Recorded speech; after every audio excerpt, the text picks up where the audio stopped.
9 وہ اونٹنی جس پر عائشہ سوار تھیں جو ہی میدان جنگ میں داخل ہوئی تو فوجیوں کی دہاڑ کانوں کو پھاڑتی ہوئی چاروں طرف بکھر گئی۔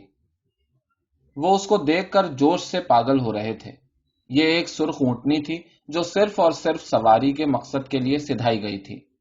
اصیل نسل، نہایت سری، مضبوط قد کاٹھی اور انتہائی زور آور۔ کوہان پر ہودج جڑا ہوا تھا جس کے اوپر سایہ قائم کرنے کے لیے ایک چھتر بنایا ہوا تھا۔ اس چھتر کو آج ململ نہیں بلکہ لوہے کی زنجیروں اور زرہ میں لپیٹ کر سرخ ریشم سے ڈھک دیا گیا تھا۔ عائشہ کی اونٹنی کا قد خاصا اونچا تھا۔ اس کے اوپر نصب ہودج بھی حفاظت کے پیش نظر خاصا اٹھا کر باندھا گیا تھا۔ سینکڑوں گھڑ سواروں کے بیچ یہ اونٹنی آہستہ آہستہ لہک کر چل رہی تھی۔ ہودج میدان میں باقی ہر شے سے اونچا اور دور سے ہی واضح نظر آتا تھا۔ گھڑ سوار اور پیادوں کے ہاتھ میں لہراتے ہوئے لشکر کے اونچے جھنڈے بھی ہودج کے سامنے سرنگو محسوس ہوتے تھے۔ عائشہ کی یہ اونٹنی بجا طور پر لشکر کا مرکز تھی۔ اسے کسی جھنڈے کی ضرورت نہیں تھی، بلکہ کہیے اس لشکر کو ہودج کے ہوتے کسی نشانی کی ضرورت نہیں تھی۔ فوجی میدان میں جہاں ہوتے وہ بغیر کسی دقت کے عائشہ کی آواز پر دوڑ کر فوراً ان کے گرد گھیرا ڈال سکتے تھے۔ پیغمبر کی بے باک، بے لاگ اور سب سے عزیز بیوی، وہ جس کی گود میں محمد نے دم توڑا تھا، آج جنگ کے میدان میں لڑائی کے عین بیچ کھڑی تھی۔ عائشہ آج ہرگز پیچھے نہیں رہیں گی۔ وہ کسی بھی صورت ہار نہیں مانیں گی، اور جہاں سب سے زیادہ خطرہ ہوگا یہ اپنی اونٹنی کو ہانک کر عین خطرے کے بیچ پہنچ جائیں گی۔ کسی شخص میں ہمت نہیں ہوگی کہ انہیں میدان سے باہر رکنے پر مجبور کر سکے۔ وہ جنگجوؤں کے ساتھ میدان میں اتری تھی اور آخری دم تک یہیں لڑائی کے گھمسان میں ان کے ساتھ جمے رہنے پر تیار تھیں۔ سب سے مقبول ام المومنین آج 10,000 فوجیوں کے لشکر کی سپہ سالار تھیں۔ اس فوج کا ہر سپاہی ان کے ایک اشارے پر جان قربان کرنے کو تیار کھڑا تھا۔ ہودج کو محفوظ بنانے کے لیے لوہے کی زنجیریں اور زرہ استعمال کی گئی تھی، جس سے یہ وزنی ہو گیا تھا۔ ممکنہ طور پر اس میں سے باہر کا نظارہ کرنا مشکل رہتا ہوگا، مگر اونچائی کے سبب عائشہ کو میدان پر نظر رکھنے میں قطعاً کوئی دقت نہیں تھی۔ وہ بلندی پر بیٹھی سارے میدان کی کارروائی کو آسانی سے دیکھ سکتی تھیں، اس لیے کمان آسان ہو گئی تھی۔ جہاں صفوں میں شگاف پڑتا دکھائی دیتا یا انہیں لگتا کہ کوئی ٹکڑی کمزور پڑ رہی ہے، وہ جھٹ اس کی طرف رخ کرتی۔ ان کے ساتھ حفاظت پر معمور سینکڑوں گھڑ سوار بھی حرکت میں آ جاتے، جو کمزور پڑتی ہوئی ٹکڑیوں کا بھرپور ساتھ دیتے اور آگے بڑھنے میں مدد کرتے۔ گھڑ سواروں کے ساتھ ان کے گرد بیسیوں پیادے بھی جمع تھے جو ان کی اونٹنی کی حفاظت کے ساتھ پیغام رسانی کا کام بھی کر رہے تھے۔ لشکر کے دو بڑے حصے تھے، گھڑ سواروں کی کمان طلحہ اور پیادہ فوج کی سپہ سالاری زبیر کے ہاتھ میں تھی۔ عائشہ ان پیغام رسا پیادوں کی مدد سے مسلسل ان دونوں کے ساتھ رابطے میں تھی اور جہاں ضرورت پڑتی ان کے لیے بھی ضروری ہدایات جاری کر دیتی۔ زرہ بند ہودج پر سرخ ریشم جھنڈے کی طرح لہرا رہا تھا۔ اس کی پھڑپھڑاہٹ میں عائشہ کی تیز اور حاکمانہ آواز صبح کی خنک ہوا کو چیرتی ہوئی چاروں طرف سنائی دے رہی تھی۔ چونکہ ہودج کو اچھی طرح محفوظ بنایا گیا تھا، اس لیے عائشہ کسی کو دکھائی نہیں دے رہی تھی، لیکن ان کی آواز ہر کسی تک پہنچ رہی تھی، جیسے کسی انجانی سمت سے آ رہی ہو۔ گویا میدان میں بے جگری سے لڑتے ہوئے جنگجوؤں کو آسمان سے احکامات مل رہے تھے۔ اللہ کی قسم، تم سورما ہو، تم سا کوئی دوسرا بہادر آج تک جنا نہیں گیا، تم پہاڑ کی طرح جم کر کھڑے رہو۔ وہ اپنے فوجیوں کے حوصلے بڑھا رہی تھیں، پھر ان پر زور دیتی، دلیری اور ہمت کا مظاہرہ کرو، اے میرے بیٹوں، ان قاتلوں کو دکھا دو کہ تم کیا کر سکتے ہو، ان کا وہ حال کرو کہ یہ اس دن کو روئیں جب دنیا میں آئے تھے، اللہ کرے ان کی مائیں ان سے محروم ہو جائیں۔ وہ ایک لمحے کے لیے بھی چپ نہ رہیں، ایک بار، دو بار، بلکہ بار بار فوجیوں کو تیش دلاتی، عثمان کے قاتلوں کا انجام موت ہے، قاتلوں کے ساتھیوں کی سزا بھی موت ہے، عثمان کا بدلہ لو، آگے بڑھو، عثمان کے قتل کو رائیگاں نہ جانے دو۔ جنگ کے میدان میں عورتوں کا روایتی کردار یہی تھا، لیکن ایسا پہلی بار ہو رہا تھا کہ ایک عورت لڑائی کے بیچ کھڑی یہ کام سر انجام دے رہی تھی۔ عام طور پر عورتیں لشکر کی پشت پر رہا کرتیں، وہیں سے لشکر کا ساتھ دیتی، جنگجوؤں کو تیش دلاتی اور زخمیوں کی مرہم پٹی اور دیکھ بھال کرتی۔ وہ پیچھے رہتے ہوئے دشمن فوج کی مردانگی پر جملے کستی اور اپنے جنگجوؤں کو آگے بڑھ کر بہادری اور بے جگری سے لڑنے پر اکسایا کرتی۔ وہ لڑائی کے دوران یک زبان ہو کر منہ سے ایک مخصوص آواز نکالتی جو اس قدر ہیبت ناک ہوتی کہ دشمنوں کے دل میں خوف بیٹھ جاتا۔ ان آوازوں کی مثال مشکی باجے جیسی تھی جو اس زمانے میں بھی دنیا کے کئی دوسرے علاقوں میں جنگ کے دوران بگل کی طرح زوردار آواز میں بجا کر دشمنان کے اوسان خطا کرنے کے کام آتی تھی۔ یہاں گھمسان کا رن پڑا ہوتا اور وہاں عورتیں چیخ رہی ہوتی۔ ایسے میں ایک طرف لڑتے رہنے کا دباؤ اور پھر عورتوں کا یہ شور، اس کے سبب فوجیوں کے دلوں میں ڈر جنم لے لیتا۔ دیکھتے ہی دیکھتے چاروں طرف ہیجان اور خوف پھیل جاتا۔ اس ہڑباؤں میں ہر شخص جان کی فکر میں مارا مارا پھرتا، دوسروں کو دھکے مار کر پیچھے ہٹاتا، تلواریں ٹکراتی اور ہر ایک کی کوشش یہ ہوتی کہ مخالفین کو رونتا ہوا آگے بڑھتا جائے، کیونکہ پیچھے مڑنے میں موت تھی اور کہیں ایک جگہ ٹک گئے تو پھر بھی مارے جاتے۔ میدان جنگ میں یوں ایک ہی راستہ بچتا جو آگے کی طرف جاتا تھا، اور اس راستے پر عورتوں کی یہی آوازیں ان کا پیچھا کرتی رہتی۔ یوں میدان میں چاروں طرف فوجی ہانپتے ہوئے دکھائی دیتے اور تیز سانسوں کی آواز اس قدر اونچی ہو جاتی کہ لگتا جیسے کئی اژدہے پھنکار رہے ہوں۔ جیسے ہی تلوار کا پھایا کسی کے جسم میں گوشت چیرتا ہوا دوسری جانب سے نکلتا تو ایک اندوہ ناک چیخ بلند ہوتی۔ وقفے وقفے سے مرتے ہوئے اشخاص کی چیخیں سنائی دیتی ہیں، اور ایسے میں بالکل پتہ نہیں چلتا کہ کون مر رہا ہے، آیا یہ دشمن تھا یا پھر اپنا کوئی جان سے گیا۔ دوسروں کی ویسے بھی کس کو پرواہ ہے جب اپنی جان پر بنائی ہو۔ کئی زخمی ہو کر زمین پر پڑے کراہ رہے ہوتے، سسکیاں بھرتے ہوئے، زخموں سے چور، مرتے ہوئے فوجیوں کی دل خراش چیخیں اس وقت تک سنائی دیتی رہتی جب تک کہ موت آ جائے یا پھر لڑائی ختم ہو کر مرہم کا سامان نہ ہو چکے۔ یہ جدید دور کا شاخسانہ ہے کہ آج عورتوں کو اکثر نازک مزاج سمجھا جاتا ہے، بلکہ ٹھسے سے انہیں صنف نازک قرار دیا جاتا ہے۔ حالانکہ اس زمانے میں یہ عورتیں ہی تھیں جو اس قدر بھیانک اور دہشتناک مناظر دیکھ کر بھی اپنی جگہ پر جم کر کھڑی فوجیوں کو آخری دم تک لڑتے رہنے پر اکساتی رہتی، انہیں جری دشمن کے چھکے چھڑانے پر مجبور کیے رکھتی۔ اگر کوئی شک میں مبتلا ہو جاتا یا پیچھے مڑ کر بھاگنے کی سوچتا تو یہ اسے شہ دلا کر واپس میدان میں دھکیل دیتی۔ لوگ ابھی تک ہند کی مثال زور و شور سے دیتے تھے۔ ہند کا شوہر قریش مکہ کا سردار تھا اور محمد کے شدید مخالفین میں سے ایک تھا۔ ابو سفیان یعنی ہند کے شوہر سے پہلے ہند کا باپ قریش کا سردار ہوا کرتا تھا۔ وہ مکے اور مدینے کے بیچ پہلی باقاعدہ جنگ میں مارا گیا تھا، اور ہند اپنے باپ کے قاتل کو اچھی طرح جانتی تھی۔ یہ محمد کے چچا حمزہ تھے۔ چنانچہ جب اگلی دفعہ مکے کے لشکر نے مدینے پر دوبارہ حملہ کیا تو یہ ہند تھی جو اپنی افواج کی پشت پر کھڑی باقی عورتوں کے ساتھ مل کر محمد کے لشکریوں کو لان تان کر رہی تھی اور اپنے فوجیوں کو شہ دلا کر حملے پر مجبور کرتی رہی۔ ہند انتقام کی آگ میں جل رہی تھی اور اس نے اپنے باپ کے قاتل حمزہ کے سر کی منہ مانگی قیمت مقرر کر رکھی تھی۔ پھر جب لڑائی ختم ہو گئی تو ہند میدان میں اتری اور ایک ایک لاشے کو پلٹ کر دیکھا۔ وہ حمزہ کی تلاش میں تھی جنہیں ایک حبشی غلام نے نیزے کا وار کر کے موقع پر قتل کر دیا تھا۔ آخرکار ہند کو حمزہ کی لاش مل گئی۔ لاش دیکھتے ہی اس کے حلق سے ایک فلک شگاف کانوں کو پھاڑتی ہوئی چیخ برآمد ہوئی جو کئی سالوں بعد بھی لوگ جب اس کے بارے میں سوچتے یا بات کرتے تو محسوس ہوتا جیسے ان کا خون جم گیا ہے۔ وہ حمزہ کی آسن میں پڑی ہوئی لاش کے پاس کھڑی رہی، پھر اس نے ایک خنجر منگوایا اور دونوں ہاتھوں میں تھام کر پوری قوت سے حمزہ کے جسم میں گھونپ کر چیرا لگا دیا۔ لاش کا پیٹ پھاڑ ڈالا اور اندر ہاتھ ڈال کر کلیجہ نکال لیا۔ اسی پر اکتفا نہیں کیا بلکہ دلی مراد بر آنے کے احساس میں زور زور سے چلاتے ہوئے کلیجے کو دونوں ہاتھوں میں اٹھا کر اپنے سر کے اوپر بلند کر دیا۔ پھر سب لوگ دیکھ رہے تھے کہ ہند حمزہ کا کلیجہ دانتوں سے نوچ کر چبا رہی تھی۔ وہ اس کی بوٹیاں چباتی جاتی اور زمین پر تھوکتی جاتی، پھر اس چبے ہوئے کلیجے کو دیر تک دیوانوں کے سے انداز میں مٹی پر رولتی رہتی۔ اس کا منہ، ہاتھ اور کپڑے حمزہ کے کلیجے سے رستے ہوئے تازہ خون سے لال ہو رہے تھے اور وہ مسلسل چیخ چلا رہی تھی۔ کون ہے جو اس منظر کو بھلا سکتا تھا؟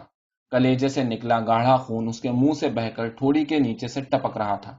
ہاتھ اور بازو بھی گہرے لال خون سے تر تھے اور آنکھوں میں جیسے انتقام کا خون اترا ہوا تھا۔ یہ اس قدر بھیانک اور دہشتناک منظر تھا کہ لوگ اتنے عرصے بعد بھی ہند کے بیٹے کو بعض تنزن اور کچھ تعریف سے کلیجہ چبانے والی کا بیٹا کہہ کر یاد کیا کرتے۔ ظاہر ہے کوئی بھی شخص انہیں منہ پر ایسا کہنے کی جرت نہیں رکھتا تھا۔ وجہ یہ تھی کہ ہند کا بیٹا کوئی اور نہیں بلکہ معاویہ تھے۔ معاویہ ایک عرصے سے شام کے گورنر تھے، وہ اپنی ماں جیسے ہی واقع ہوئے تھے، یعنی ان کے ساتھ دشمنی مول لینے کا خطرہ کوئی نہیں لے سکتا تھا۔ ہند کا خاصا دبدبا تھا، وہ نامی گرامی اور انتہائی سخت دل عورت تھی، وہ بھی بے باک مشہور تھی، مگر اس کے باوجود کبھی جنگ کے بیچ میدان میں نہیں اتری، ہمیشہ لشکر کے پیچھے رہ کر اپنا کام سر انجام دیا۔ وہ بھلے انتہائی نڈر رہی ہو، مگر اس کی شاہانہ طرز کا تقاضا ہمیشہ یہی رہا کہ وہ لڑائی کے مرکز میں کبھی نہیں جا سکی۔ وہ تو ایسا کام تھا جس کے لیے خانہ بدوش عورتیں ہی مشہور تھیں۔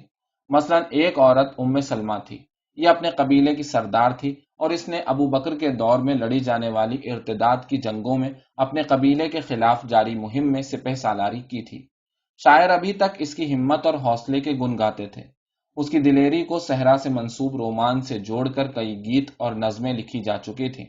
اس ضمن میں لکھی جانے والی شاعری میں اس سفید اونٹنی کا بطور خاص ذکر ملتا تھا جس پر سوار ہو کر ام سلمہ انتہائی نڈر انداز میں اپنے لشکر سمیت میدان جنگ میں چلی آئی تھی، اور آخری دم تک ہمت اور بلند سری کے باعث باقی جنگجوؤں کے حوصلے کا سامان کرتی رہی تھی۔ کئی روایات میں تو یہ بھی ملتا ہے کہ اس نے باقاعدہ لڑائی بھی لڑی، لیکن بالآخر اسے اپنی اونٹنی سمیت ہلاک کر دیا گیا۔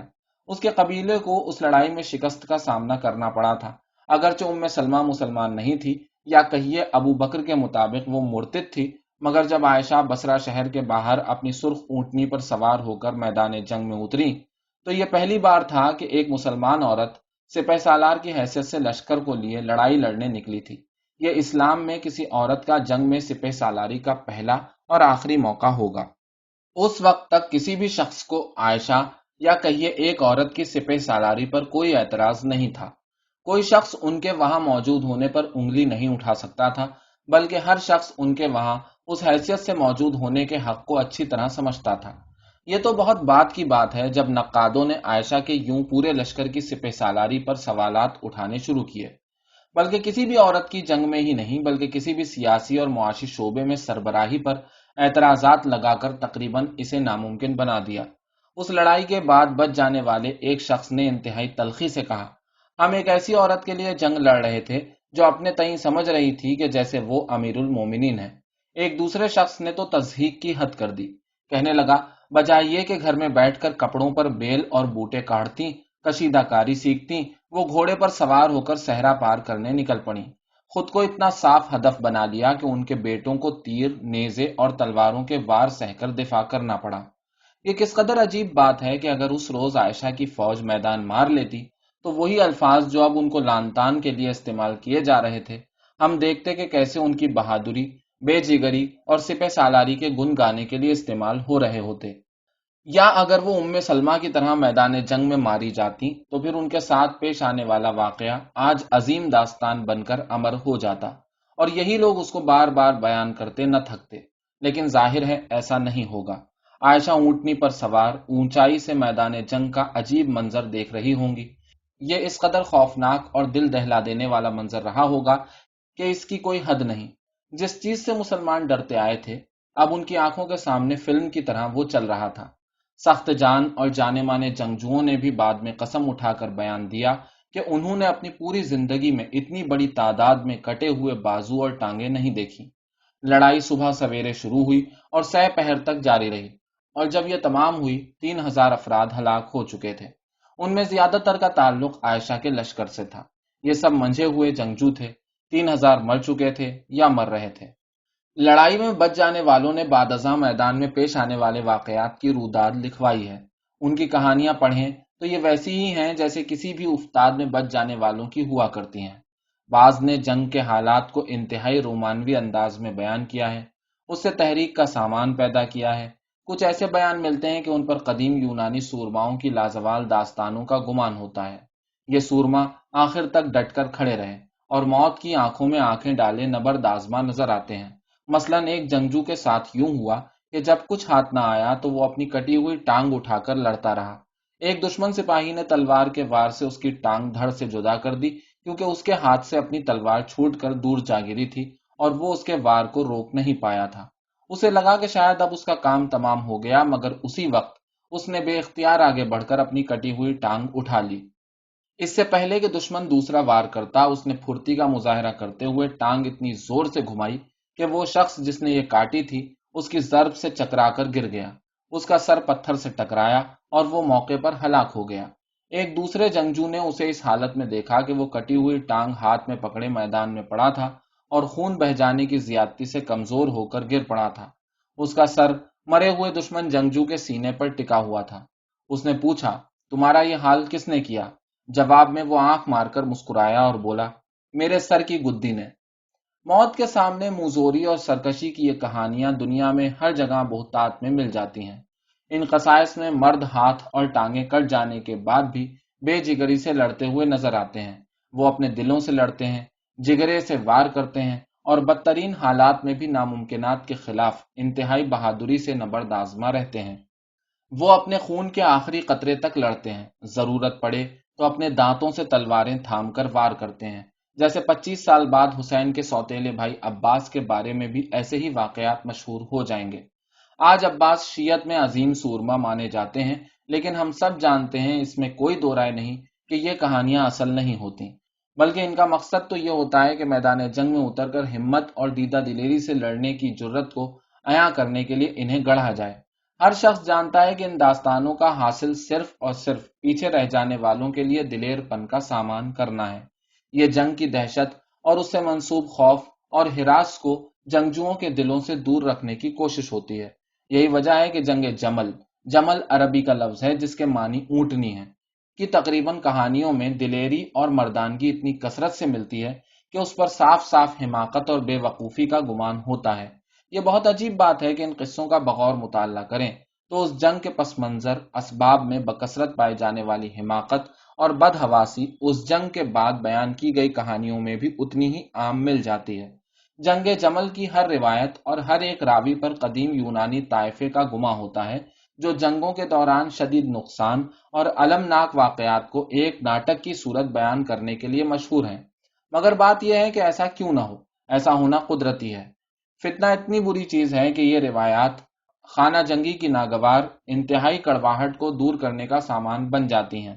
یہ قصے درستی اور تندی کا وہ حال ہیں جو آنے والی صدیوں میں بھی ویسے ہی طاری رہے گا جیسا کہ پہلے دن تھا۔ یہ تلخی آج بھی اسی طرح برقرار ہے۔ جنگ جمل دست بدست لڑائی تھی، آنکھوں میں آنکھیں ڈال کر وار کیا جاتا اور لوگ آگے بڑھ کر حملہ آور ہوتے۔ جن آنکھوں میں جھانکا جا رہا ہوتا وہ کسی غیر کی نہیں بلکہ اپنے ہی کسی قریبی عزیز کی آنکھیں ہوتی۔ اس سے کبھی اچھی دعا سلام، جان پہچان یا ناتا رہا تھا؟ عائشہ اور علی کی افواج میں پیدا ہونے والے انقسام کا چیرا سماجی نظام کی رگ و پے تک اتر گیا۔ قبائل میں پھوٹ پڑ گئی، قبائل کے اندر بھی کنبے اور خاندان تقسیم ہو گئے۔ اب یہ ایک امت نہیں بلکہ دو فریق تھے، ہمزاد، خونی رشتہ دار، یہاں تک کہ باپ اور بیٹوں میں لڑائیاں شروع ہو گئیں۔ صحیح معنوں میں ٹوٹ پھوٹ شروع ہو گئی۔ یہ جدید دور کی جنگ نہیں تھی کہ جہاں فاصلوں کی بدولت نقصان کا ذرہ بھر احساس نہیں ہوتا۔ جدید ٹیکنالوجی کا معاملہ یہ ہے کہ دشمن کی آنکھوں میں جھانکنے یا چیخ و پکار سننے کی ضرورت ہی پیش نہیں آتی۔ دست بدست لڑائیاں تو اندر تک کاٹ کر رکھ دیتی ہیں۔ اپنے ہاتھ سے کیے وار اور پھر اپنی آنکھوں کے سامنے دم توڑتے ہوئے شخص کو دیکھنا جگرے کا کام ہے۔ چاروں طرف خون ہی خون، خون کے پیاسے، اور وہ جو کبھی اپنے تھے اب ان کی آنکھوں میں خون کو دیکھنا بھلا آسان کام ہے؟ وہ کیا منظر رہا ہوگا جب دو جنگجو لڑتے ہوئے تلوار یا خنجر کا وار کرتے ایک دوسرے کے انتہائی قریب آ جاتے ہوں گے۔ وہ ایک دوسرے کو کس طرح دیکھتے ہوں گے؟ ان کی نظریں ملتی ہوں گی تو بھلا وہ کیا سوچتے ہوں گے؟ پھر یہ کہ لڑائی صرف خنجروں، چاقوؤں یا تلواروں تک ہی محدود نہیں رہتی تھی۔ اپنی جان بچانے کے لیے جو چیز ہاتھ میں آتی ہتھیار بن جاتی۔ یہاں کسی نے دوسرے کو گردن سے دبوچ کر آنکھیں دبا رکھی ہیں، وہاں دیکھیں تو کوئی دوسرے کی ٹانگوں کے بیچ گھٹنے سے چوٹ لگا رہا ہے۔ ادھر ایک شخص نے دوسرے کا سر پتھر پر مار کر ہلاک کر دیا ہے، وہ دور دیکھیے اس شخص کی پسلیوں میں کوہنی ماری جا رہی ہے۔ روایات میں ہر جنگجو نے اپنے قصے میں دشمن کے جسم میں تلوار گھونپنے کا ذکر کیا ہے۔ جب ایک ہی وار سے تلوار کی تیز دھار گوشت میں گھس کر پٹھوں کو چیرتی ہوگی تو بھلا کیسا محسوس ہوتا ہوگا؟ آنکھوں کے سامنے انسانی خون کا فوارہ پھوٹتا ہوا دیکھنا کیسا منظر ہوتا ہے؟ چاروں طرف خون کی بو، دہشت، بے لحاظی، افراتفری، بدحواسی، اتنا خوف کہ مردوں کا پیشاب خطا ہو جاتا، پھٹے ہوئے پیٹ سے بہتی ہوئی آنتیں، گھوڑوں کی خوفزدہ ہنہناہٹ، ہیجان کے مارے آدمیوں کا ہذیان اور ذہن میں ایک ہی بات کہ کسی بھی طرح آج کا دن نکل جائے اور زندگی بچ جائے، کسی بھی طرح، اگر اس کے لیے دوسرے کی آنکھیں نکالنی پڑیں تو نکال دی جائیں، اپنی جان بچانے کے لیے اگر سامنے کھڑے اپنے جیسے ہی کسی شخص کے اندر سے جان نکال کر خود کے لیے رکھنی پڑے تو کر گزریں گے، ایک ہی مقصد، اور وہ یہ کہ بس کسی طرح دن کے آخر میں ہم زندہ کھڑے رہیں۔ دوپہر ڈھلنے تک طلحہ اور زبیر دونوں ہی مارے گئے۔ طلحہ گھڑ سواروں کی سپہ سالاری کر رہے تھے اور مردانہ وار لڑے۔ امکان یہ تھا کہ وہ بالآخر غالب آ جاتے اگر انہیں پشت سے تیر کا نشانہ نہ بنایا جاتا۔ انہیں اپنے ہی لشکر میں سے کسی نے قتل کیا۔ مشہور یہ تھا کہ انہیں قتل کرنے والا کوئی اور نہیں بلکہ مروان تھا۔ بعد ازاں مروان نے اس کا اعتراف بھی کیا۔ اس نے اس فعل کی عجب مگر پارسائی میں لپٹی منطق دی۔ کہنے لگا کہ طلحہ نے ہمیشہ عثمان پر کڑی تنقید کی تھی، جس کے نتیجے میں بغاوت شروع ہوئی۔ بغاوت عثمان کے قتل پر منتج ہوئی۔ مروان کے مطابق اب طلحہ کا عثمان کے انتقام کا نام لے کر جنگ کرنا منافقت کے سوا کچھ نہیں تھا۔ چنانچہ مروان نے اس روایت میں آگے چل کر کہا ہے کہ وہ تو صرف انصاف کے تقاضے پورے کر رہا تھا، ایک منافق کو اس کی منافقت کا ذائقہ چکھا رہا تھا۔ جیسا کہ ہمیشہ سے ہوتا آیا ہے کہ متنازع شخصیات کا حال کبھی واضح نہیں ملتا۔ اسلامی تاریخ میں بھی یہی بات عام ہے کہ جب بھی مروان کی بات چلتی ہے تو ان روایات میں خاصا ابہام پایا جاتا ہے۔ یہاں بھی کئی لوگ ایسے ہیں جو مروان کے اس فعل اور اس کے جواز سے اتفاق نہیں رکھتے۔ کچھ روایات میں کہا گیا ہے کہ دراصل طلحہ بے جگری سے لڑ کر مخالفین کے چھکے چھڑا رہے تھے۔ قریب تھا کہ وہ غالب آ جاتے، مگر مروان نے موقع کا فائدہ اٹھا کر پیٹھ سے وار کیا تاکہ ان کا کام تمام کر کے خلافت کے حصول کی راہ میں ایک بڑی رکاوٹ کو دور کر سکے۔ اگر عائشہ کا لشکر اس روز لڑائی جیت جاتا تو طلحہ ہی خلیفہ مقرر کیے جاتے۔ ایسا ہو جاتا تو ظاہر ہے مروان کے ارادوں پر پانی پھر جاتا۔ کچھ لوگوں نے یہ بھی کہا ہے کہ دراصل مروان جان بوجھ کر پیچھے ہٹا رہا۔ وہ انتظار کرتا رہا کہ جنگ کا اونٹ کسی ایک کروٹ بیٹھے تو وہ بچ جانے والی کروٹ کا ساتھ دے۔ اس نے علی کے سامنے سرخرو ہونے، ان کے دل میں گھر کرنے کے لیے یہ قدم اٹھایا تاکہ اس کی اپنی جان بخشی ہو سکے۔ اس ضمن میں ایک تیسرا خیال بھی عام ہے۔ زیادہ لوگ اس بات پر قائل تھے کہ مروان نے یہ قدم اپنے بلبوتے پر نہیں اٹھایا، بلکہ اس پتلی کو تو کہیں دور سے اشارے مل رہے تھے۔ یہی وجہ ہے کہ جب عائشہ کا لشکر جنگ ہار گیا تو مروان گھوڑے پر سوار ہو کر صحرا میں بھاگ نکلا اور لمبا سفر طے کر کے شام کے شہر دمشق جا پہنچا۔ ادھر پہنچتے ہی وہاں کے گورنر معاویہ نے اسے اپنے دربار میں کلیدی مشیر مقرر کر دیا۔ لوگوں کا خیال تھا کہ مروان نے معاویہ کی ایما پر یہ قدم اٹھایا کیونکہ معاویہ خود خلافت پر نظر رکھے ہوئے تھے۔ رقم تاریخ میں مورخین نے مروان کے معاملے میں چکرا کر یہ سوال بھی اٹھایا ہے کہ آخر سچائی کیا تھی۔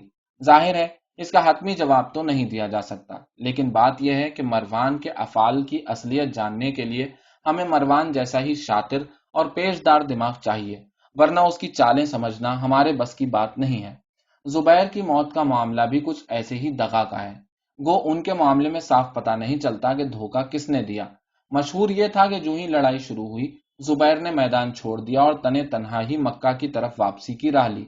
چند لوگوں نے اسے بزدلی قرار دیا ہے، مگر زبیر کا بطور جنگجو ریکارڈ دیکھا جائے تو یہ بات ہضم نہیں ہوتی۔ زیادہ تر روایات میں کہا گیا ہے اور لوگوں کا عام خیال بھی یہی تھا کہ زبیر معاہدے کو یوں بکھرتا دیکھ کر مایوسی کا شکار ہو گئے تھے۔ غیر متفق ہونے پر متفق ہونا بھی اچھا خاصا طویل اور جان توڑ مرحلہ ثابت ہوا تھا۔ اتنی محنت سے حاصل کیا گیا امن اتنی آسانی سے پارا پارا ہونے پر وہ خاصے دل برداشتہ تھے۔ انہوں نے علی کو زبان دی تھی کہ لڑائی کی شروعات ان کی طرف سے نہیں ہوگی۔ ایسا ہی وعدہ علی کی جانب سے بھی کیا گیا تھا، لیکن بہرحال ہوا یہ تھا کہ کہیں کوئی ایسا ضرور تھا جسے ان دونوں کی زبان کا کوئی پاس نہیں تھا۔ ایک طرح سے ان کی بات کا مان ٹوٹ گیا تھا۔ اس سے پہلے بھی وہ علی کو ایک دفعہ زبان دے کر پیچھے ہٹ چکے تھے۔ انہوں نے علی کے ہاتھ پر بیعت لی تھی اور بعد ازاں اس سے منکر ہو گئے تھے۔ وہ بیعت سے مکر جانے پر بھی پشیمان تھے۔ وہ اس وقت تو اپنی زبان پر قائم نہیں رہ سکے تھے، مگر اب کی بار وہ اپنے وعدے کا سختی سے پاس کریں گے۔ وہ ہرگز لڑائی نہیں لڑیں گے اور اس کے لیے اپنی جان بھی دے دیں گے۔ مکے کے لوگوں نے دعویٰ کیا کہ یہ بددوؤں کی کارستانی تھی۔ مکے کے قریش بددوؤں کو کمتر سمجھتے آئے تھے اور ان کے خیال میں یہ ناقابل اعتبار تھے۔ میدان جنگ سے واپسی پر زبیر تنہا تھے اور راستے میں انہیں اکیلا دیکھ کر بددوؤں نے انہیں قتل کر دیا، لیکن کس کے حکم پر؟ اس سوال پر روایات میں ایک دفعہ پھر مروان کی طرف اشارہ کیا گیا ہے۔ دلیل یہ دی گئی کہ اس کا مقصد ان دونوں یعنی طلحہ اور زبیر کو راستے سے ہٹانا تھا، جس میں بالآخر وہ کامیاب رہا۔ لیکن اس بات کا کہیں کوئی ثبوت نہیں ہے۔ زبیر کا ایک ہی بیٹا تھا۔ بعد ازاں زبیر کے قتل میں محرکات اور اسباب اور حقائق کا سامنے آنا تو دور کی بات، ان کا نام دوبارہ زندہ کرنے کے لیے بھی کئی برس لگ جائیں گے۔ طلحہ اور زبیر کے بعد عائشہ کو لڑائی میں شکست ہو چکی تھی۔ اصولی طور پر انہیں فوراً ہی ہتھیار ڈالنے کا حکم دے دینا چاہیے تھا، لیکن وہ بدستور اپنے لشکر کے جنگجوؤں کو آگے بڑھنے اور حملہ جاری رکھنے کا حکم دیتی رہیں۔ وہ ابھی تک چلا رہی تھیں، تیز اور زوردار آواز میں دشنام کرتی جاتی، ایک ہی لئے میں لان تان کرتی رہتی، پکار پکار کر جنگجوؤں کو اپنی سرخ اونٹنی کے گرد جمع ہونے کا کہتی رہتی۔ ایسا لگ رہا تھا کہ وہ شکست تسلیم کرنے کی حالت میں نہیں تھیں، انہیں یقین ہی نہیں آ رہا تھا، یا شاید وہ اپنی طبیعت کے ہاتھوں مجبور تھیں۔ وہ ہر صورت ابھی بھی اپنی ہی کہی بات پوری ہونے کے انتظار میں تھی، بلکہ اسی پر اڑی ہوئی تھی، یا پھر وہ اپنے گرد اتنی خونریزی دیکھ کر جذبات میں بہہ گئیں، یا شاید وہ سب کو دکھانا چاہتی تھیں کہ وہ اس قدر ناگفتہ بے صورتحال میں بھی خوفزدہ نہیں ہیں۔ وہ دونوں لشکروں کے جنگجوؤں پر ثابت کرنا چاہتی تھیں کہ وہ ان کی ہی طرح مضبوط اعصاب اور باہمت ہیں۔ وہ دکھا دینا چاہتی تھیں کہ وہ کسی بھی طرح سے مردوں سے کم نہیں ہیں۔ عرب جنگجو ہونا اعزاز کی بات تھی۔ وہ عورت ہوتے ہوئے بھی کسی سخت جان جنگجو مرد سے کم نہیں تھیں۔ وہ ہرگز ہتھیار نہیں ڈالیں گی، وہ آخر تک، کڑوے آخر تک لڑتی رہیں گی۔ میدان جنگ میں اب لڑائی صرف عائشہ کی اونٹنی کے گرد چند سو جنگجوؤں کے بیچ جاری تھی۔ ایک کے بعد دوسرا جنگجو آگے آتا اور بڑھ کر اونٹنی کی مہار تھام لیتا۔ وہ مہار کو مضبوطی سے پکڑ کر اونٹنی کو پیچھے مڑ کر الٹی چھلانگ لگا کر ہنگامے سے دور بھاگنے سے روکے رکھتا۔ ایک کے بعد دوسرا شخص ایک ہاتھ میں مہار اور دوسرے میں جھنڈا اٹھا کر نہتتا ہو جاتا اور اگلے ہی لمحے وہیں کاٹ کر پھینک دیا جاتا۔ ہر بار جب آگے بڑھنے والا جنگجو قتل ہو کر گرتا، کوئی دوسرا شخص مہار تھامنے آ جاتا۔ جب بھی کوئی نیا آتا، عائشہ اس کا نام پوچھتی، وہ اپنا نام بتاتا، خاندان، کنبے اور قبیلے کا پتہ دیتا۔ عائشہ ہودج کے اندر بیٹھی اونچی آواز میں اس کی نسل کے گن گاتی، اس کو خطاب عطا کرتی اور اس کی ہمت کی داد دیتی، پھر لوہے کی زرہ کی زنجیروں کے پیچھے سے دیکھتی کہ وہ بھی قتل کر دیا گیا۔ علی کے سپاہی یہ حال دیکھ کر چلانے لگے۔ وہ عائشہ کے لشکر میں شامل جنگجوؤں کو پیچھے ہٹنے کا مشورہ دینے لگے۔ بعض تو منت سماجت بھی کرتے ہوئے دیکھے گئے۔ اب لڑنے کو لڑائی بچی ہی نہیں، چاروں طرف گھیرا ڈالے وہ گلے پھاڑ کر چلانے لگے۔ اس ضد اپنے آپ کو یوں بے وجہ قتل کرانے کا مطلب کیا تھا؟ لیکن ان کی استدعا اور ہر دلیل رد کر دی گئی۔ شاید حال یہ ہو چکا تھا کہ اب دلیل کی کوئی گنجائش بچی ہی نہیں تھی۔ ویسے بھی یہ قضیہ یہاں تک کس دلیل کی بنیاد پر پہنچا تھا؟ عائشہ کی اونٹنی کے گرد جاری قتل و غارت کا کسی کھاتے میں کوئی شمار نہیں تھا، بلکہ اس جنگ میں ہونے والی کوئی بھی ہلاکت کسی شمار میں نہیں تھی، یا شاید اب یہاں پہنچ کر خبط نے صحیح معنوں میں پنجے گاڑ دیے تھے۔ سوچ کا نام و نشان باقی نہیں رہا تھا اور ہر طرف صرف دیوانگی کا رقص جاری تھا، یا شاید پیروکار اب اپنی جانیں لٹا کر رہنماؤں کے سر میں جو سودا تھا اسے اس طرح باور کرا رہے تھے، انہیں اپنی جان دے کر ٹہوکے لگا رہے تھے۔ جنگ جمل کے پس منظر میں اب تک ہزاروں لوگ اپنی جان سے ہاتھ دھو چکے تھے۔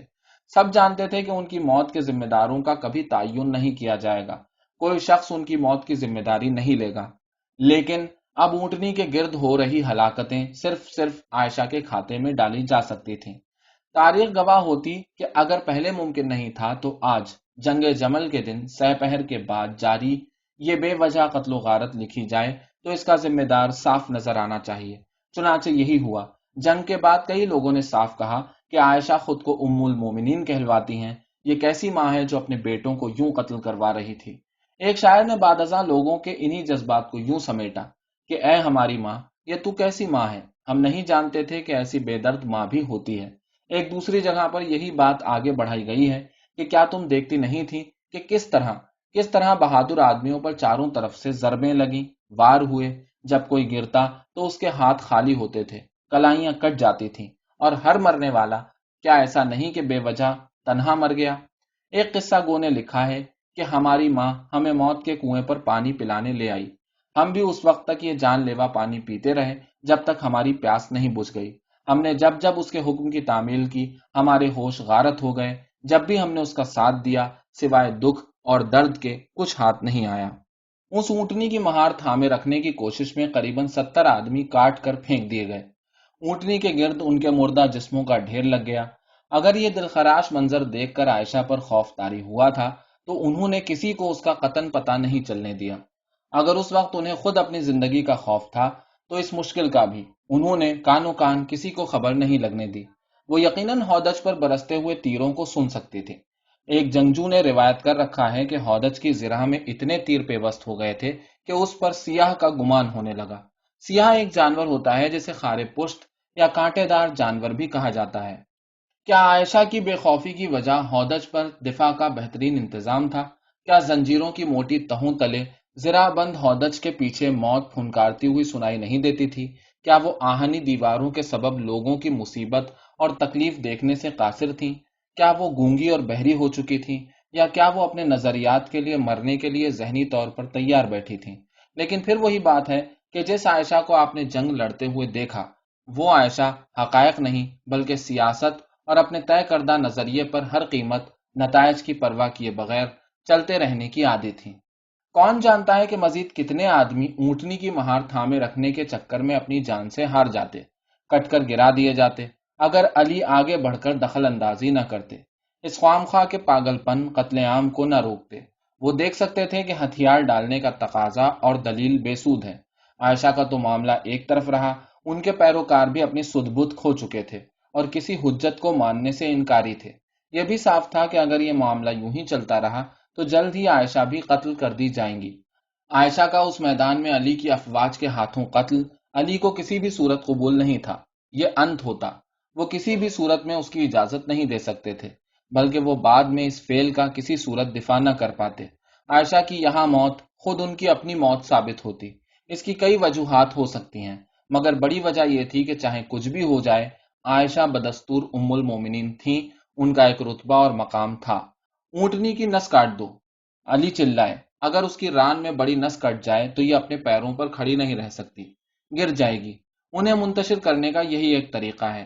اس دیوانگی کو روکنے کا واقعی صرف یہی طریقہ تھا۔ علی کے ایک فوجی کو ان کا مطلب فوراً سمجھ آ گیا۔ وہ عائشہ کے دفاعی حصار پر فائز فوجیوں کے بیچوں بیچ آنکھ کے جھپکے میں ایک دم چکما دے کر آگے بڑھا اور ایک ہی وار میں اونٹنی کی پچھلی ٹانگوں کی ریشہ دار نسیں کاٹ کر دوسری جانب سے نکل گیا۔ یہ آنن فانن میں ہوا تھا۔ فضا میں ایک دل خراش دہاڑ بلند ہوئی۔ یہ اس قدر دردناک اور گونج دار چیخ تھی کہ ہر شخص جہاں تھا وہیں رک گیا، جیسے سب کو سانپ سونگھ گیا ہو۔ یہ کس قدر عجیب بات ہے کہ دن بھر جاری رہنے والے شور شرابے، بجتے ہوئے بگل کی آوازوں، ہزاروں گھوڑوں کی ہنہناہٹ، مرتے ہوئے آدمیوں کی چیخ و پکار، حملہ کرتے ہوئے جنگجوؤں کی دہاڑ، عودت سے مسلسل لان تان اور ملامت اور جنگ کی افراتفری لوگوں کو روک نہیں پائی تھی، مگر اب ایک جانور کی نسیں کیا کٹیں، اس اونٹنی کا درد کی شدت سے ڈکرا کر گرنا تھا کہ لوگ جہاں تھے وہیں جم کر رہ گئے۔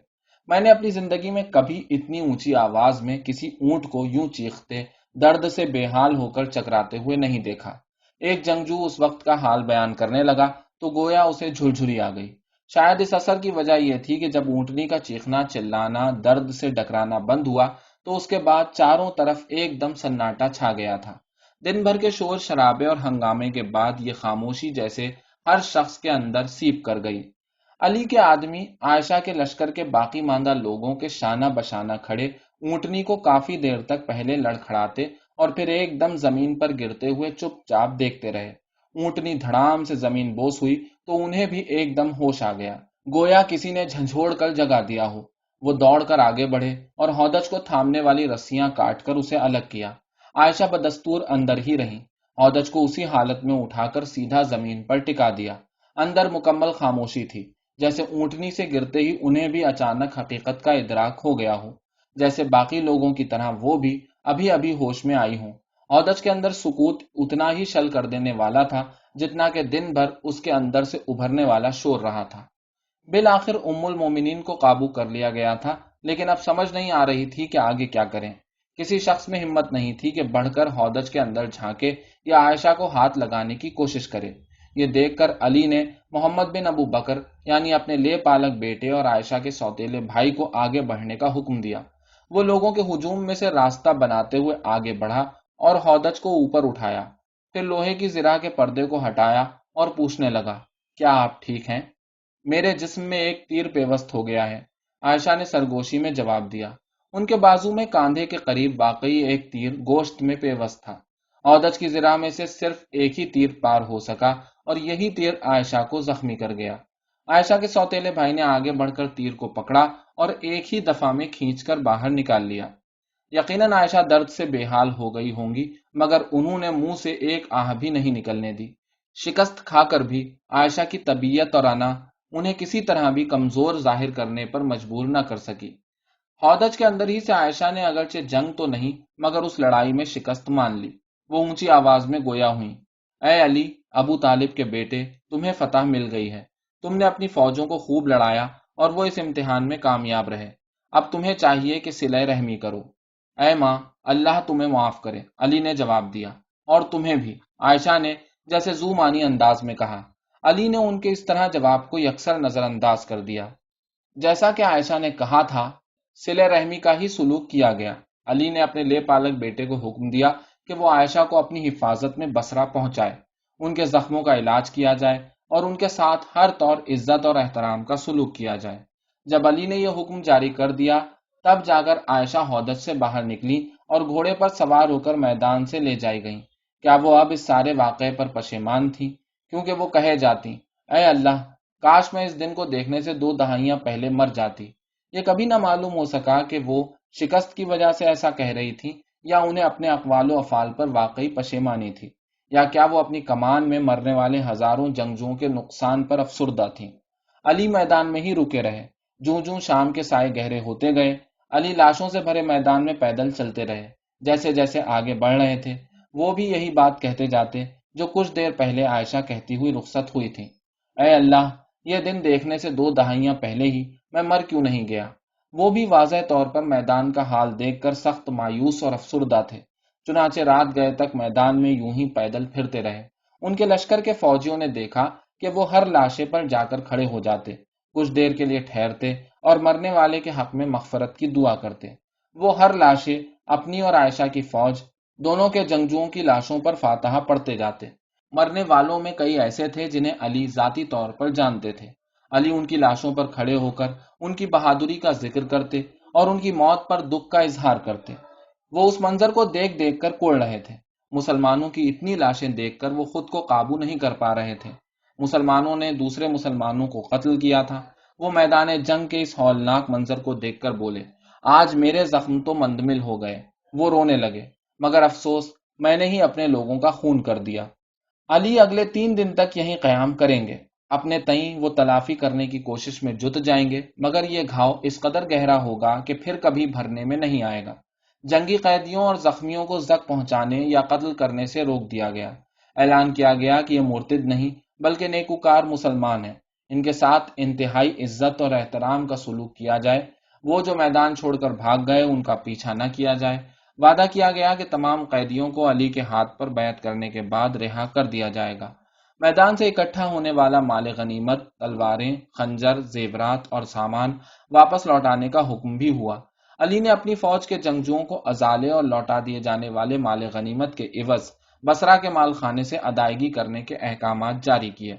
دشمن کی فوج سے تعلق رکھنے والے مقتولین کو بھی اسی عزت اور احترام سے دفن کیا گیا جس طرح علی کی فوج میں جاں بحق ہونے والوں کے ساتھ عزت اور منزلت کا سلوک ہوا۔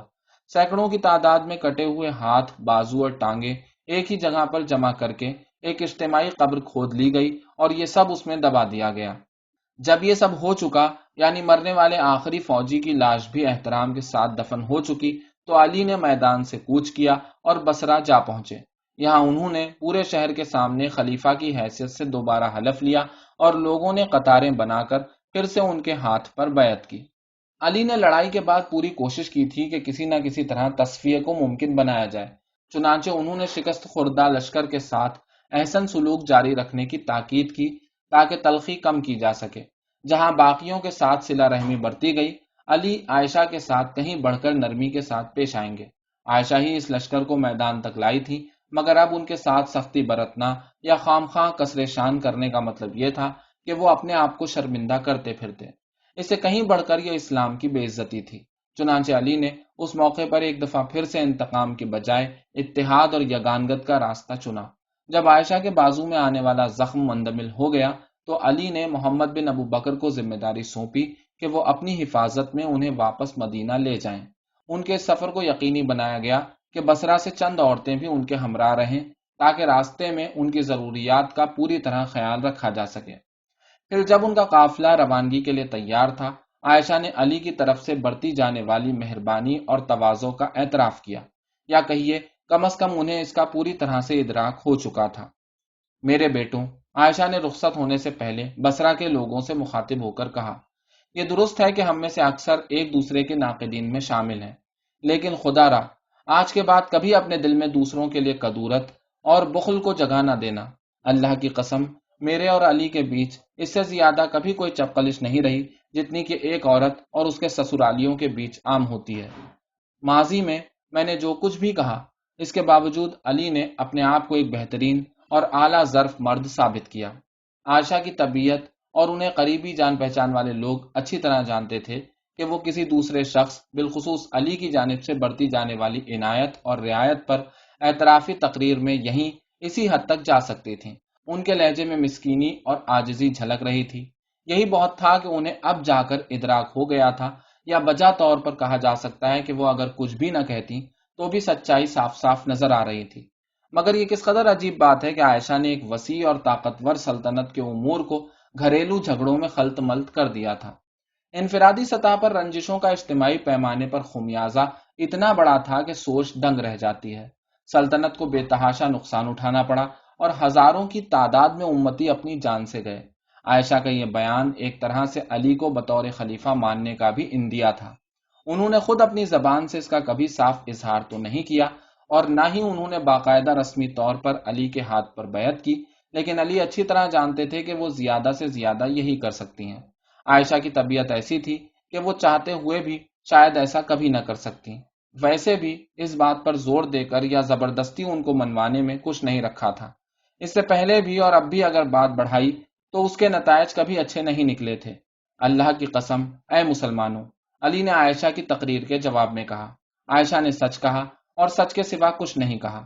یاد رکھو، عائشہ رسول خدا کی بیوی ہیں اور وہ ہمیشہ ان کی بیوی رہیں گی۔ پھر وہ اپنے بیٹوں حسن اور حسین کو ہمراہ لیے عائشہ کے قافلے کو رخصت کرنے خود ساتھ نکلے، جیسا کہ اس زمانے میں عزت بخشنے کا رواج تھا۔ وہ سفر کے پہلے چند میل گھوڑے پر سوار ہو کر عائشہ کے قافلے کے ساتھ چلتے گئے۔ بصرہ شہر سے باہر پہنچ کر انہوں نے رخصت لی اور عائشہ کا مختصر قافلہ مدینے کی طرف نکل گیا۔ عائشہ کی مندرجہ بالا اعترافی تقریر انہوں نے اپنی مرضی سے انتہائی ضروری کام اور سوچ سمجھ کر کی۔ ایک قرض تھا جو انہوں نے گویا چکتا کرنے کی کوشش کی تھی، لیکن واپسی کے اس سفر پر جب وہ جلد ہی واپس اپنے آبائی حجاز کی پہاڑیوں میں گھر پہنچ جائیں گی تو انہیں یہ خیال عود کر آ رہا تھا کہ انہیں صرف لڑائی میں شکست نہیں ہوئی، اس کے علاوہ بھی انہیں کئی دوسرے محاذوں پر پسپا ہونا پڑا تھا۔ انہوں نے یہ خود کو کس مصیبت میں ڈال دیا تھا، یہ کیسی اذیت جھیل رہی تھیں وہ۔ اگرچہ علی نے شکست کے بعد ان کے ساتھ انتہائی بہترین رویہ روا رکھا تھا، انہیں عزت بخشی تھی، مگر سب لوگ علی جیسے تو نہیں تھے۔ علی کے حمایتیوں میں کئی ایسے بھی تھے جو علی کی طرح صرف اچھائی میں یقین نہیں رکھتے تھے۔ عائشہ یہ سفر مکمل کر کے مدینے میں مستقل سکونت اختیار کر لیں گی اور علی کی عنایت اور ضمانت کے باعث مزید کئی برس تک جئیں گی، مگر جب تک زندہ رہیں گی انہیں علی کے ایک ہمزاد کی کہی باتیں ہمیشہ کچوکے لگاتی رہیں گی۔ ابھی وہ بصرہ میں تھیں، علی کا یہ رشتہ دار اجازت لیے بغیر ہی عائشہ کے رہائشی کمرے جہاں وہ زیر علاج تھیں میں گھس آیا اور انہیں بے نقط سنانی شروع کر دیں۔ اس کے نتنے غصے سے پھول رہے تھے اور وہ دیر تک دشنام ترازی کرتا رہا۔ وہ انہیں یاد دہانی کرانے لگا کہ دراصل یہ وہ تھیں جنہوں نے لوگوں کو عثمان کے خلاف اکسایا تھا، پیغمبر کی چپل اٹھا کر مسجد میں چلی آئی تھیں۔ کہنے لگا کہ آخر اس تماشے کی ضرورت کیا تھی، وہ تو ہر اس چیز کی نفی تھی جس کے لیے محمد تمام عمر جد و جہد کرتے رہے۔ وہ عائشہ کو تانے دیتے ہوئے کہنے لگا، اگر تمہارے ہاتھ پیغمبر کا ایک بال بھی آ جائے تو تم اس کو اپنے ذاتی فائدے کے لیے استعمال کرو گی۔ اس کی زبان درازی رکنے میں نہیں آ رہی تھی۔ بدتر تو یہ ہوا کہ اس نے کہا کہ عائشہ نے مسلمانوں کو دوسرے مسلمانوں سے لڑایا، گویا اس طرح قرآن کے احکامات کی نفی کی، الہامی پیغام کو رد کر دیا۔ یہ تو انتہائی گھناؤنا جرم ہے۔ اب وہ چونکہ ہتھے سے اکھڑ چکا تھا، عائشہ سے مزید کہنے لگا، تمہاری ہمت کس طرح ہوئی کہ اہل بیت یعنی محمد کے گھرانے کو للکارتی رہی ہو، ان پر ٹوک لگاتی آئی ہو۔ وہ کہتا رہا، ہم محمد کے گھر سے ہیں، ہم ان کا خون ہیں، ہم ان کی اولاد ہیں، تم کون ہو؟ بلکہ تم ہوتی کون ہو؟ تم تو ان کے پیچھے رہ جانے والی 9 بیویوں میں سے صرف ایک بیوی ہو، ان کے گھر کا مال ہو۔ ویسے بھی تمہاری حیثیت کیا ہے؟ تمہارے یہاں تو اولاد بھی نہیں ہے۔ تم ٹنڈ منڈ درخت جیسی ہو جس کی جڑ ہوتی ہے، ہرے پتے اور نہ ہی سایہ ہوتا ہے، بس اسے ٹیک مل جائے تو بڑی بات ہے۔ عائشہ کے لیے یہ سب سننا کس قدر دشوار رہا ہوگا۔ انہوں نے اس طرح لعنت و ملامت پر خود پر کیسے قابو کیے رکھا؟ عام حالات ہوتے تو شاید وہ اس شخص کا منہ نوچ لیتی، زبان گدی سے کھینچ کر ہاتھ پر دھر دیتی۔ اس کی ہمت کیسے ہوئی کہ وہ انہیں محمد کی 9 بیویوں کے برابر سمجھ رہا تھا، وہ بھی اتنی تلخی سے؟ انہیں محمد کے گھر کی صرف جنس یعنی مال قرار دے رہا تھا۔ وہ عورت جو ہمیشہ یکتائی پر مصر رہی، اسے دعویٰ رہا کہ وہ محمد کی پسندیدہ بیوی تھی اور ان کے انتہائی قریب تھی، اس کے لیے تو یہ بے انتہا بے عزتی کی بات تھی۔ یہی نہیں، اس شخص نے عائشہ کو لاولدی کا طعنہ کیسے دیا؟ اتنی تضحیک! مثال بھی ایسی کہ اندر تک کاٹ کر رکھ دے، جڑ، شاخیں، پتے اور نہ ہی سایہ۔ یہ کس قدر ہتک کی بات تھی! اس سے بڑھ کر وہ یہ سوچتی ہوں گی کہ یہ ان کا کیا حال ہو گیا کہ ایک شخص منہ اٹھائے آتا ہے اور ان کے منہ پر یہ سب سنا کر چلا جاتا ہے۔ حالت یہ ہے کہ وہ اسے کچھ کہہ بھی نہیں سکتی۔ یہ کیا حال ہو گیا؟ بلکہ یہ انہوں نے اپنا کیا حال بنا لیا۔ وہ مرتے دم تک اس حال اور اس شخص کی کہی باتوں کو بھول نہیں پائیں گی۔ وقت آخر بھی وہ اس شخص اور خود کو کبھی معاف نہیں کر سکیں گی۔